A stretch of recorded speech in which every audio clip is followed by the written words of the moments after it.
राजनीति के गलियारों में इतनी भूल भुलैया होती है कि उनसे गुजरकर मंजिल तक पहुंचना इतना आसान नहीं होता। और जो नेता इन अंधेरों उजालों से जो कुछ सीखते हैं, एक एक कर तमाम बातें आने वाली नस्लों के लिए छोड़ जाते हैं। और वो बातें राजनीति में प्रवेश करने वालों के लिए संग-मील साबित होती है। मैं हूं आपके साथ अब्दुल रहीम, एक स्पेशल स्टोरी लेकर आपकी खिदमत में हाजिर।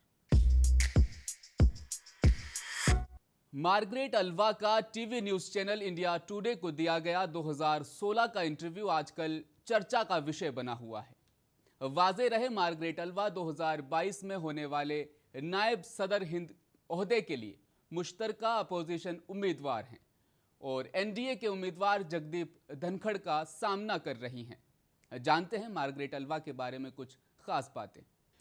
मार्गरेट अल्वा 1942 कर्नाटक मंगलूर में पैदा हुई। पढ़ाई के बाद बहुत जल्द एडवोकेट के रूप में अपनी पहचान बनाई। कांग्रेस की महासचिव रह चुकी हैं अल्वा। इसके अलावा केंद्र सरकार में 4 बार महत्वपूर्ण महकमों में राज्य मंत्री भी रही। एक संसद के रूप में महिला कल्याण के कई कानून पास कराए।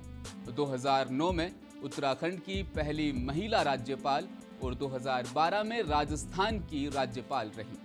राजनीति की बुलंदियों के नसीबो फराज से गुजरते हुए अपने सफर के दरमियान अल्वा ने इंदिरा गांधी के जमाने से कांग्रेस को देखा है और पार्टी के तरीकाकार के बारे में बहुत सी अंदरूनी मालूमात को अपने तजुर्बात के जरिए कलमबंद भी किया है।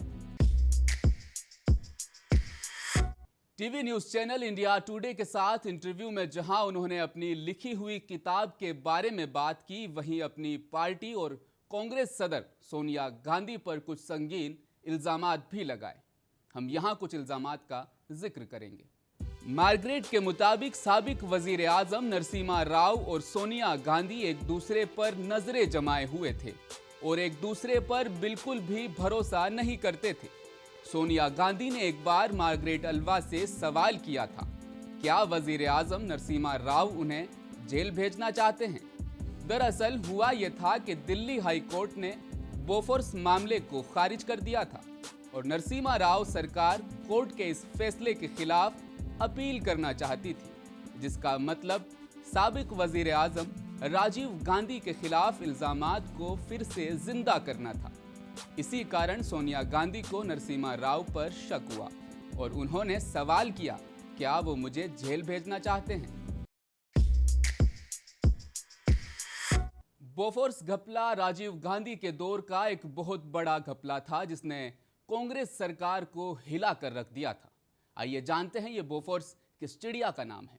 बोफोर्स डील वो घपला है जिसने देश की बड़ी पार्टी कांग्रेस को कमजोर कर दिया था।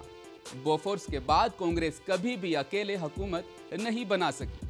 24 मार्च 1986 भारत सरकार और स्वीडन की हथियार बनाने वाली कंपनी एबी बोफोर्स के बीच 1437 करोड़ का यह सौदा भारतीय सेना को 155 mm की 400 H तोपों की सप्लाई के लिए था।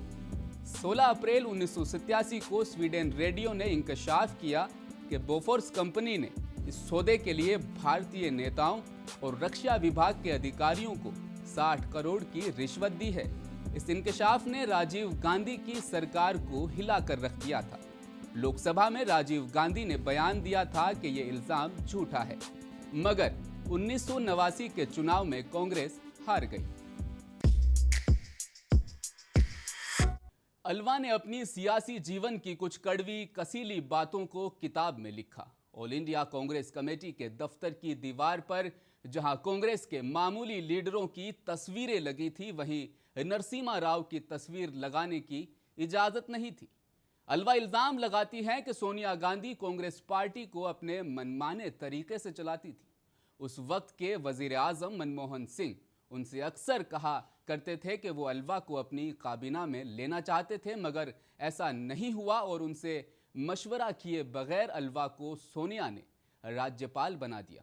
सुनिए अल्वा का एक और इंकशाफ। इंटरव्यू के दौरान मार्गरेट अल्वा ने बताया, कुबा के साबिक रहनुमा विडल कास्ट्रो ने अल्वा से 2 बार मुलाकात की। उन यादों को ताज़ा करते हुए जिसका जिक्र उन्होंने अपनी किताब में भी किया है कि कास्ट्रो ने उन्हें राजीव गांधी तक ये पैगाम पहुंचाने को कहा था कि उन्हें उस वक्त के वजीर खजाना यानी वीपी सिंह से होशियार रहना चाहिए, क्योंकि वो राजीव गांधी के खिलाफ साजिश कर रहे हैं। इंदिरा गांधी के दूसरे बेटे संजय गांधी ने कांग्रेस पार्टी को जितना नुकसान पहुंचाया उतना शायद किसी ने नहीं पहुंचाया होगा। संजय गांधी के मिनिस्ट्री ऑफ डिफेंस प्रोडक्शन के वजीर वोल्फगांग माइकल से करीबी ताल्लुकात थे, जिससे संजय गांधी की एक कहानी अलवा ने बताई है। संजय गांधी और वीपीएन सिंह के इंदिरा गांधी हुकूमत में वजीर दफाए पैदावार वोल्फगांग माइकल से करीबी ताल्लुकात थे, जो मिडिल में क्रिश्चियन माइकल के वालिद थे, जिनका नाम बदनाम जमाना अगुस्ता वेस्टलैंड हेलीकॉप्टर सौदे में नुमाया था। अलवा ने अपनी किताब में लिखा, 1980 में उन्हें दस्तावेज सबूत मिले थे कि भारत से पुराने पेटोन टैंक्स जुनूबी अफ्रीका को फरोख्त किए जा रहे थे। उस वक्त भारत का जुनूबी अफ्रीका से कोई ताल्लुक नहीं था। संजय गांधी और वीपीएन सिंह की हिदायत पर वोल्फगांग इस डील में पेश था। उन्होंने खुफिया मकामात पर फौज के आला अफसरों से मुलाकात की।